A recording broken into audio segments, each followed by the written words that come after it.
Okay, so let's do yet another question related to options. And this is an exam-like question that you may see. And really, like realistically, I guess when you're looking at option questions, you're really only going to solve for three different things, which is going to be the payoff, profit, and drawing a payoff diagram.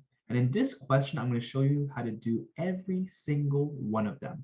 Okay, so hopefully this helps you out. Get ready and learn how to do a step-by-step exam-like question on options for an intro finance course at, call it Concordia, McGill, UPenn, wherever. It's really as easy as how I'm going to show you, okay? So suppose that Jake and Sarah are interested in speculating on Microsoft's stock, which is currently trading at $25 per share. The couple's considering to build a portfolio with the following two positions. The first position will be a purchase of a call option, okay, with a strike price of $25 for a $2 premium, okay? The second position will be a purchase of a call option with a strike price of $25,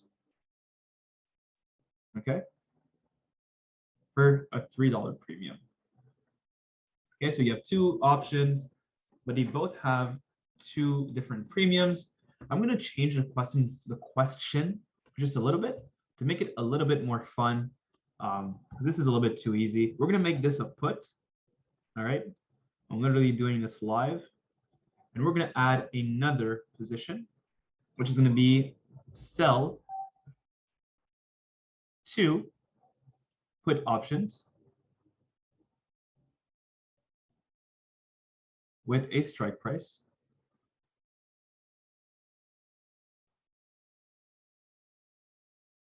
of, call it, I don't know, $32 for a $1.25 premium each. Okay, so this is just a different way to go about it. I wanted to add a different question. I'm sorry, I just wanted to make it harder for y'all. I feel like this is a little bit too easy, okay? Because it's the same strike price. It doesn't make sense. So let's sell two put options. So you're going to sell two of them. It's going to be a sale, and they're going to be put options. They have a strike price of $32, and they have a $1.25 premium each. So we have three positions. Ooh, this is getting interesting.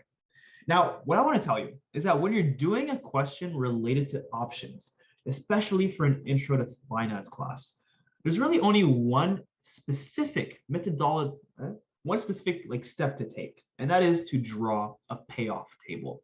Drawing a payoff table will be the easiest and the most convenient, best way to solve these questions. PhD students, people who work in real life, and people who take this class, they all use payoff tables because it's the most convenient and simple way to go about it. So why not do it yourself, okay? So I'll show you exactly how we go about it. And I'm also gonna teach you the general sense of what an option is, the general sense of what's the difference between a put and a call, what is the difference between purchasing a put, what is the difference with essentially selling a put, and then what the heck a premium, what's a premium, you know? I'm gonna explain a bunch of things. I'm sorry if I'm a little bit jittery and not as concise. It's like the 10th video that I'm filming today, but I got you, and we're gonna make sure that this is light work, okay?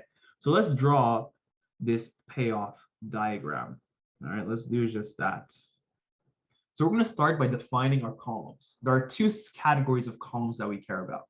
The first category of columns will be literally the first column, which is gonna be positions, in which we're going to look at all of our different positions. In this case, we have three different positions: the purchase of a call, the purchase of a put, and the sale of two puts, okay?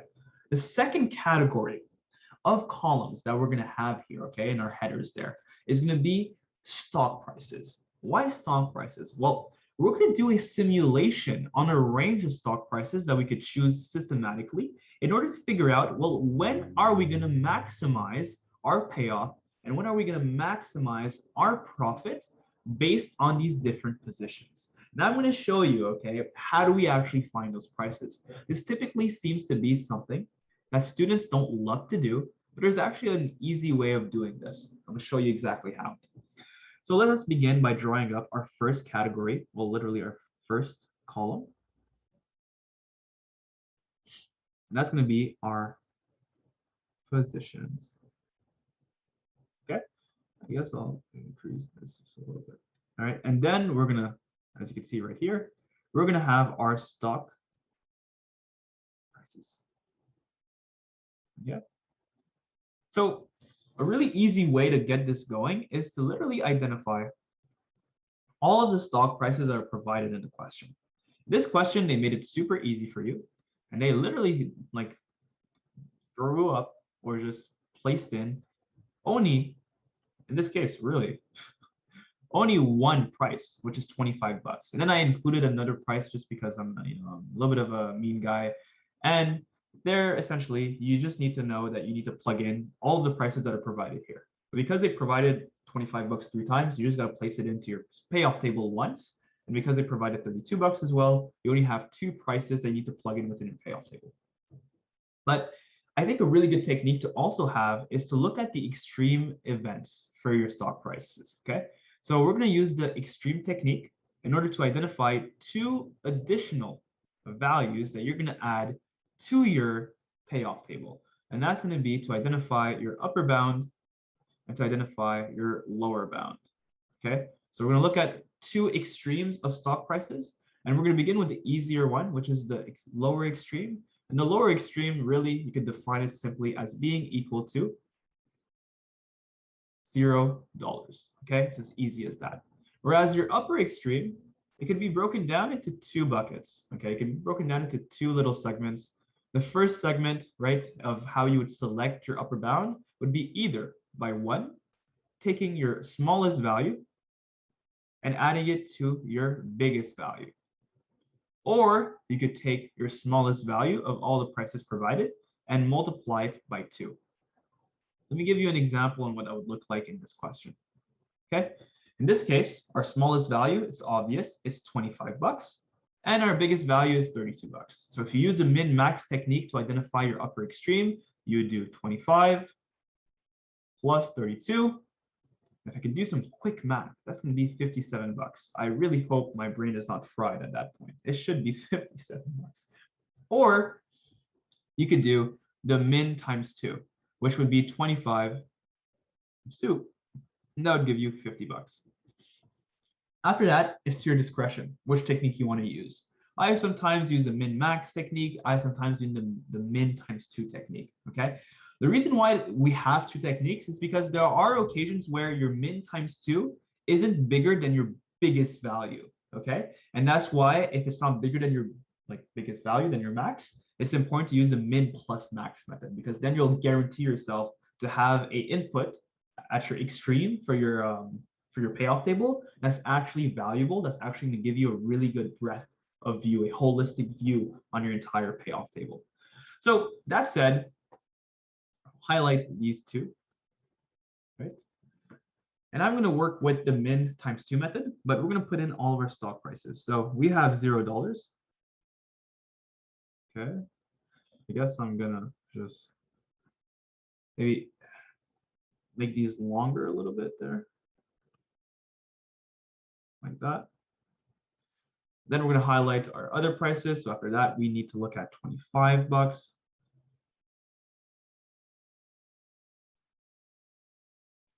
After that, we're going to look at 32 bucks. Whoops.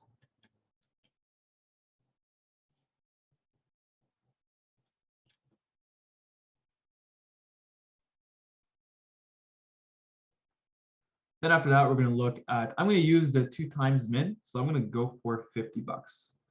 Okay. And then all that we have to do is we need to look at our rows. So our rows, that as well, we can break it into 2 categories. The first category will literally be all of our positions. So the buy of a call option, the buy of a put option, and then the sell of 2 put options. But then the second category of rows, in this case, will be a singular row, it's our payoff row. Because our payoff row will essentially serve us as an opportunity to add up all of our individual payoffs for one actual stock price. And that's going to tell us what is our total payoff, the payoff of our portfolio for that given stock price. And we can do that for every single one of these stock prices within our simulation. We could even get a little bit more freaky with it. And we could even draw a profit portion to this. And I guess we'll do that just for fun. Why not? So let's do this. So we're going to have our first row. We're going to have our second row. Then we're going to have our third row. Then we're going to have our fourth and fifth row. Okay. So let us define these as being, this is going to be buy, call at 2.25 bucks. Okay. This will be a buy put for 25 bucks as well. This will be a sell to puts at $32. And here we're going to have our payoff. And here we're going to have our profit. Okay, so you could really just use this table as an amazing tool.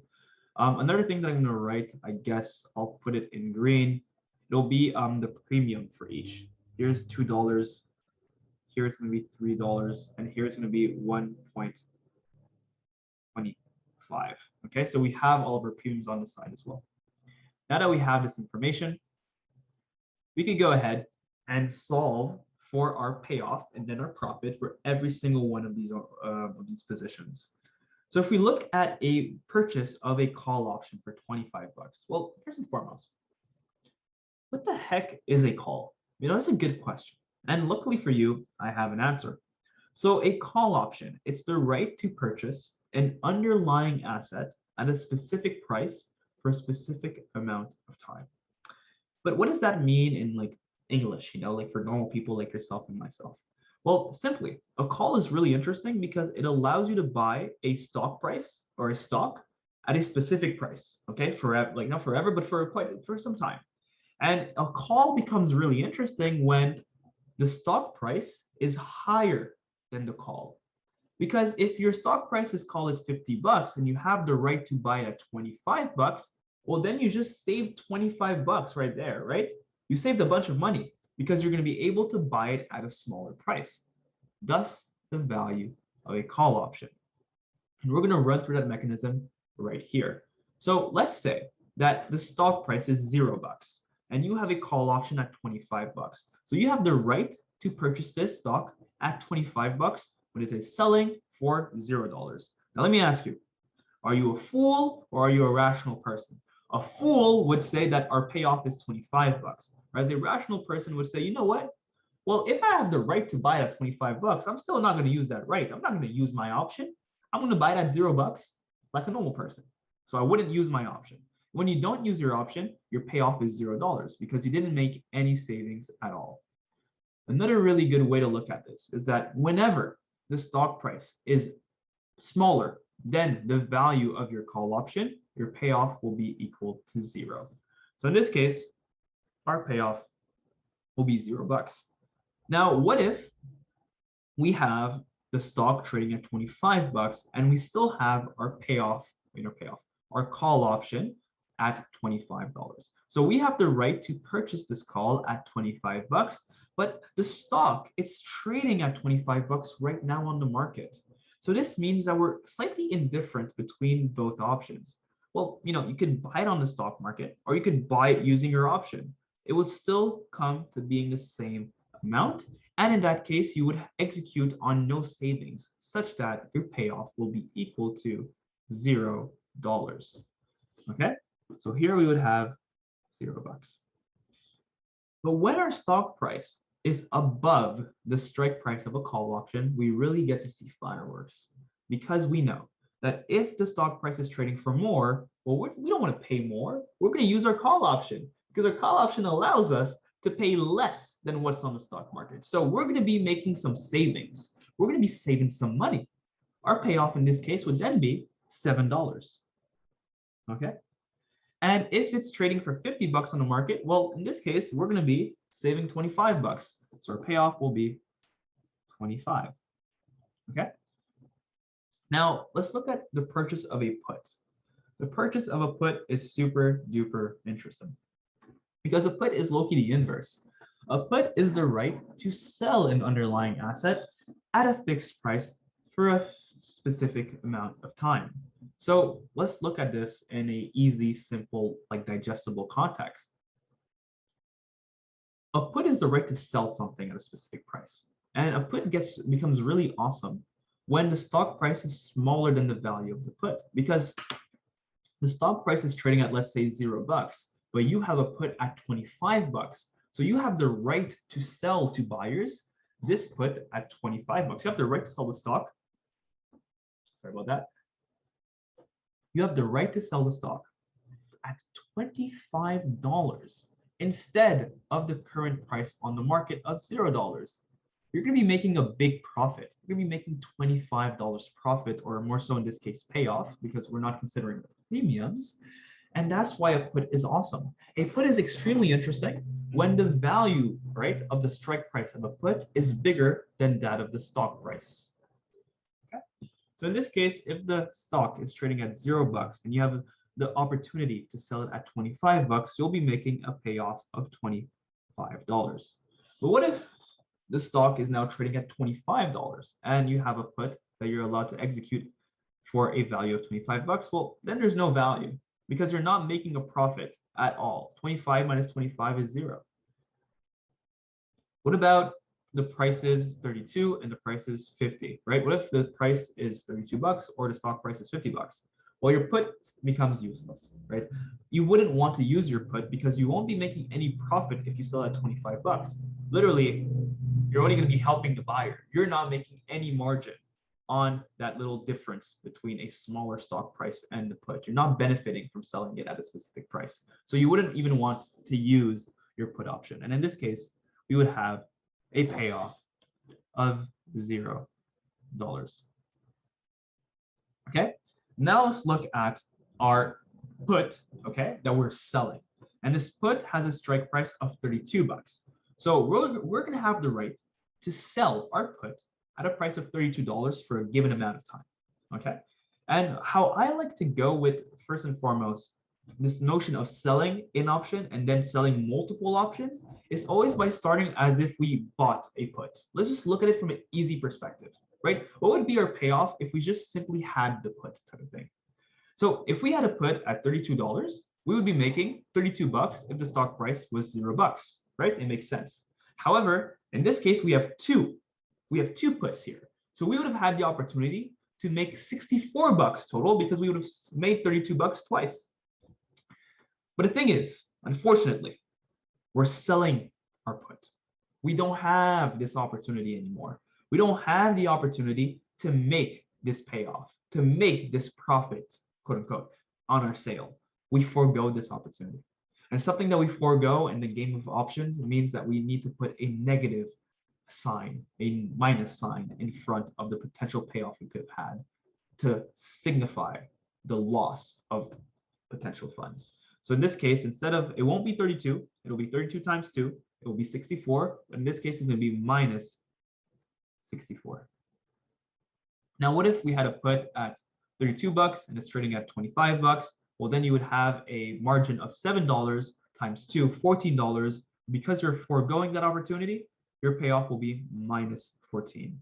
And of course, it'll be $0 if it's trading for anything that's not smaller than $32. So now we can go ahead, we could actually write all of our payoffs. So here we have a payoff of minus 39. Here we have a payoff of minus 14. And here we have a payoff of $7. And here we have a payoff of $25. I should probably put some dollar signs in front of every single one of them. So this is interesting because we're not really getting a comprehensive view, okay?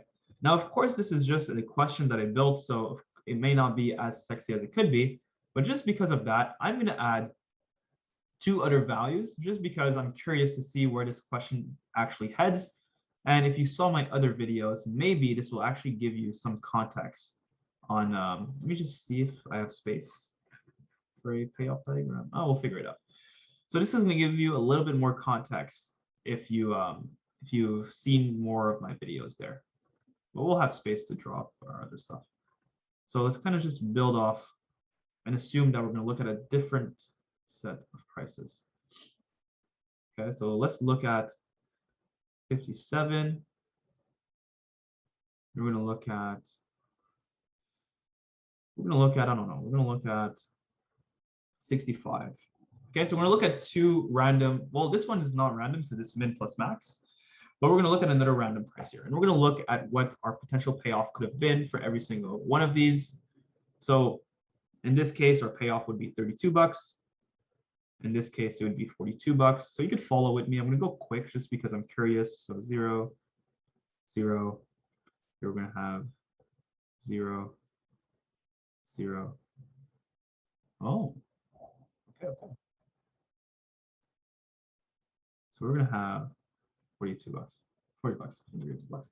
So the reason why this is awesome is because we get to see that our payoff actually will essentially grow exponentially, depending on really more so our call option, because any price, right?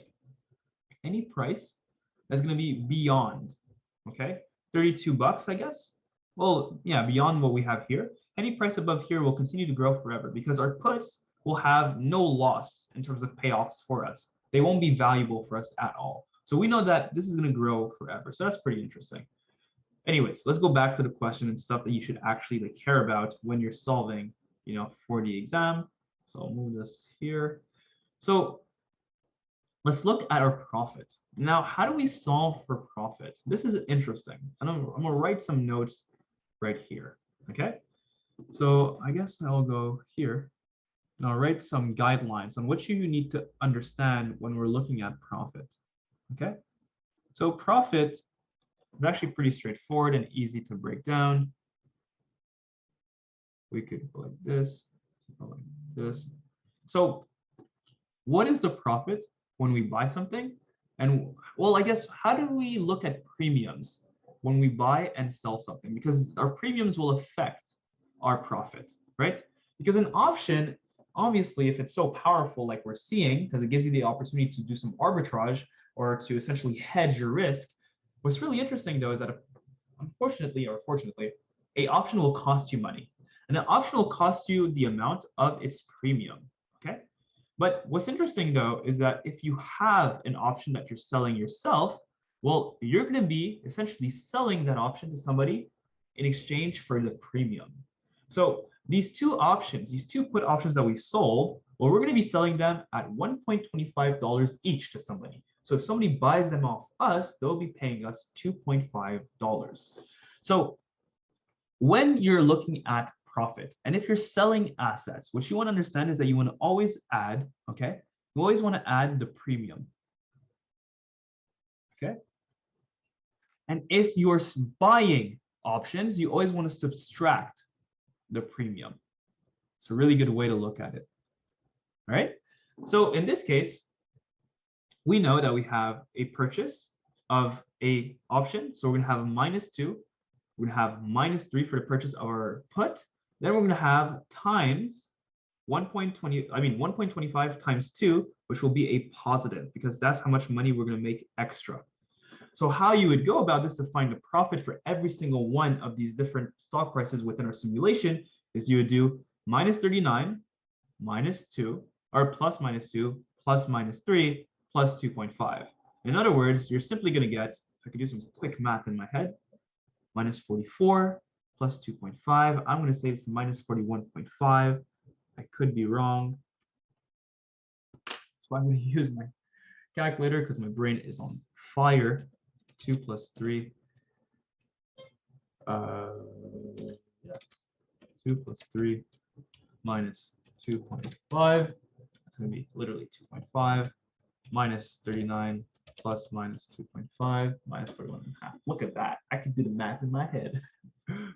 And then in this case, we're going to have here minus 16.5. That would be your profit in that circumstance. And here we would have minus, I can do some math once again, minus 4.5. Here we're going to have minus 22.5. Here we're going to have minus 29.5. Here we're going to have minus 37.5.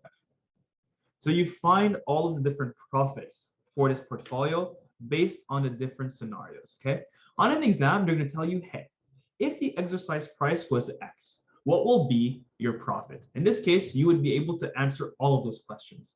If it's $0, here's your profit or your loss. If it's $32, here's your profit or your loss. And this, by the way, it's going to be $4.5. I don't know why I put these all as minuses, my bad. So you notice that you have positive profits all the way from 32 and up. So that's how you go about it. I'm not gonna lie, I'm not gonna draw a payoff diagram for this one, not worth. But what you can see clearly is that it'll be negative at first, then it'll become positive, then it's gonna grow again and again and again for quite some time. So that's pretty interesting. All right. So hopefully this video helped you out. You get to see how we build a payoff diagram. I'm not payoff, a payoff table. I didn't draw a payoff diagram.